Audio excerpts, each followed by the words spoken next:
kwamba wewe kama ungepata nafasi haungesahau watu wako ambao walisema na wewe. Lazima uone ya kwamba hawa watu wamefanya kazi mzuri na lazima una reward. So kwa hivyo vile naibu wa rais alisema, alikuwa anamaanisha kwamba we have to reward those fellows who stood with the Kenya Kwanza wakati wa election. Na wacha pakua kwamba wewe huyu ni Mjaluo, huyu ni Mkamba, huyu ni Mkisii, huyu ni Mgale, huyu ni Mturkana. Ukiana serikali ya Kenya Kwanza imechumuisha watu wote katika Jamhuri ya Kenya.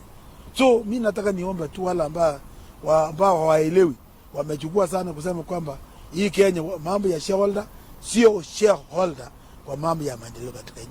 Rais amesema kwamba wakati alikuwa Kisumu kwamba Kenya, mimi kama rais, mambo ya maendeleo katika nchi ya Kenya itaenda kila sehemu katika Jamhuri ya Kenya. Na mnaona rais alienda Kisumu. Na nataka niwapongeze watu wetu, ndugu zetu wa Jaluo, ndugu zetu wa Nyanza, vile mlipokea rais wa Jamhuri ya Kenya. Nataka niwaseme ya kwamba pongezi, mlionyesha ukomavu ya siasa. Na kama tukienda namna hiyo, nchi hii tutaenda mbali sana. Nataka tu niombe ya kwamba tusiweze tu kusimamia mambo ya maneno ambayo naibu wa rais alisema, msipelekee katika njia nyingine.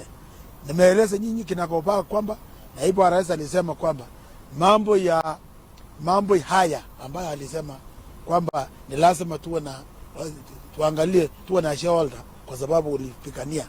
Alisema tu kwa sababu ya kazi, kwa sababu ya mambo haya mengine. Lakini mambo ya maendeleo katika nchi, rais amehakikishia wananchi wa Kenya kwamba yeye maendeleo yote lazima isambazwe all corner ya Kenya hii. Mambo ya maendeleo, kwa sababu mwananchi ule analipa kodi, hako na haki ya maendeleo kupelekewa mpaka sehemu hako. Ndio afili ya kwamba kodi ile nimetoa ndio imenifanyia barabara, kodi ile nimetoa ndio imenijengea shule, kodi ile nimetoa ndio